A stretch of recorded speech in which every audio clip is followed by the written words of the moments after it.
Hi Greedy 3Ds. Now Ameralabs have sent me some resins to test today. I've never used this brand before, so I'll be really interested to see what kind of results we get with it. I'm going to also be trying it in the HeyGears Ultracraft Reflex to see what setting these work with. Stay tuned.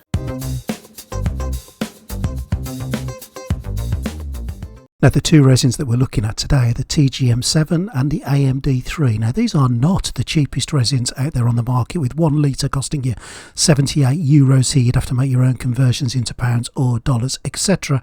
And the AMD3 for 1 litre at €62. Obviously if you reduce the size of it, the cost goes down, but this is really expensive. In the scheme of things, resin, let's see how it performs. And here it is, it's a 1 kilogram bottle. I've unscrewed the lid, there's no top to get out. Once the lid's off, the resin is all yours. Give it a good shake. Now make sure when you're using any kind of resin, you wear protection, you wear respiratory protection, and you wear PPE. I am using the regular tank, I'm using general purpose resin and PARP 10 at their 50 micron setting. That is the compatible one that I'm going to try today. No other settings required here on the HeyGears Ultracraft Reflex. And there is the Frozen XP test. I've sent it across to the printer wirelessly, and 20 minutes later I am getting it off the build plate. It's come off the build plate in one piece. It doesn't split or broke, and I can see just by looking at it that it's going to be lovely. I'm giving it a clean in some IPA, just using a toothbrush, just gently rubbing it across to get the resin off, swilling it out a few times. It's some clear IPA, and then I'm going to give it a cure for 5 minutes in the Ultracraft curing station, and let's have a close look at it. This HeyGears printer goes on to astound me time after time. Whatever I throw at it, it throws out fantastic, beautiful, wonderful results. This Ameralabs resin has, it's just looking absolutely drop dead gorgeous at the PARP 10 setting. Everything is beautiful. I'm not going to keep playing with settings because I don't think I'm going to get it any more perfect than this. It looks beautiful. Of course we need to test it with some real world files, things you're going to really print. So let's put some heads on there and some detail. We're going to use a Captain Kirk head and an Obi-Wan Kenobi head, both from Wicked and the Wicked Star Wars version, plus a highly detailed file there from Game Body with lots of details in. So pop it across. Just under 9 hours later, let's let it print. Now I'm not surprised to see when I returned to my Ultracraft Reflex that everything is printed lovely. It looks really nice on the build plate, but let's get it off the build plate. First test, how easy does it come off? Well, yep, the supports have done their job.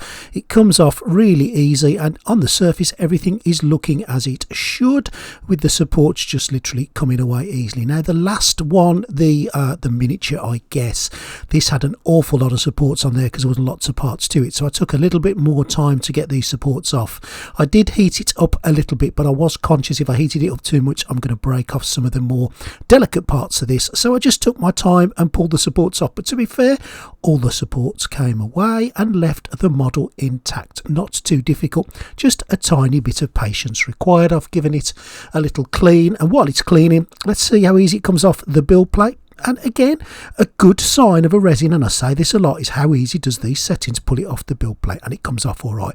A little bit of spatula work and the thing was off. It didn't leave anything on there that needed chiseling, just a little tiny bit of persuasion with that flat edge, and off it came. Again, successful in my opinion, no real dramas or problems here. Let's have a closer look at things. This is the Obi head from the Star Wars 3D from the Wicked group, and detail is beautiful. Everything looks wonderful. I've got absolutely zero concerns with that, printed as I would have expected it to. Captain Kirk head again from Wicked. The detail in this is beautiful and astounding, and as I want it, as I expect it, it's done the job. The detailed model, you can see for yourself, that looks perfect. It's got all the minute bits in there.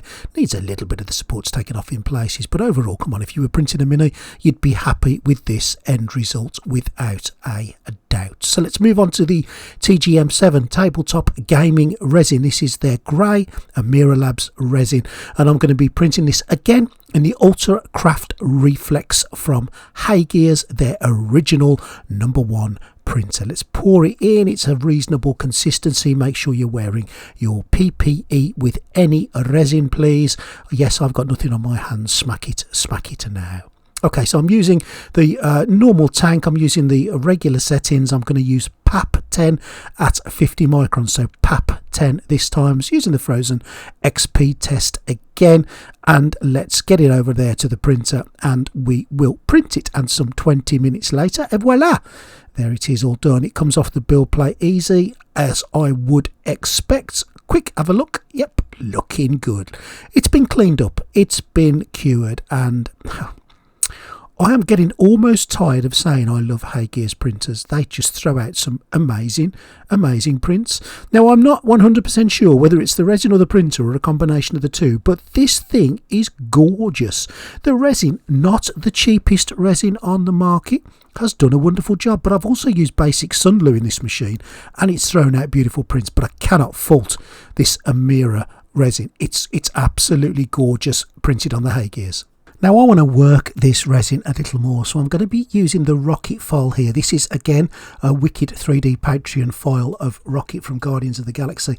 Lots of parts on there. As you can see, I've hollowed out a couple of the pieces, but I've tried to fill the build plate as best I can. I haven't used their auto support feature. I thought I'd just do it manually, do it the old fashioned way. So let's get this across to the HeyGears using their PAP 10 setting with this Ameralabs resin and see how we get on. I thought it prudent to say I will be printing this at 23 degrees using the heater in this resin printer, and just look at that, this printer stirs the resin as it heats. What a wonderful feature. And a few hours later, returning to the printer, I see this. Everything has printed as it seems wonderfully. So let's get it off the build plate. Now, the Resin 3D printers of you out there will have spotted a faux pas. Old Greedy has made a boo-boo. Can you see what it is yet? Yep, I've got my build plate in the bleeding sun. So you know what's going to happen. Anything on that build plate is going to start curing. Oh well, we all make mistakes and we all learn from those mistakes. But the important thing is, how did Rocket print? Well, Rocket printed absolutely wonderfully, and I did manage to clean my build plate up and get all that resin that had cured on it off. Ah, Greedy, you plonker. Anyway, here's Rocket, and my word, using the PAP 10 setting on the HeyGears Ultracraft Reflex, he has printed beautifully, absolutely perfectly. A little bit of clean up here and there, but you know what, it's a resin print, it's going to need it, but hardly much, I'm sure you will agree. I'll just have a little look now at his body and his legs. Again, I've just glued these together temporarily, and a little bit of clean up, a little bit of sanding here and there to get a few of the support divots away, but on the whole I would say everything is beautiful. All the detail is there and love it, absolutely love it. So in conclusion, I think it's fair to say that the Ameralabs resins have printed wonderfully in the Ultracraft Reflex from HeyGears. Now, as I said earlier, is this down to the printer, is this down to the resin, or is this a combination of both? Well, what I can say with absolute certainty is that the Ultracraft Reflex has printed pretty much everything I've thrown at it with every resin I've thrown at it. Now, I believe that's down to some of the magic jiggery pokery that the Ultracraft Reflex does with its peel force management, with its AI intuitive gizmos on its internal bits and bobs, but it just throws out print after print. Now, if you put really rubbish resin in it, it's not going to put out excellent prints, and the Ameralabs resin is far from rubbish. It is lovely resin. Now, you're going to pay for it.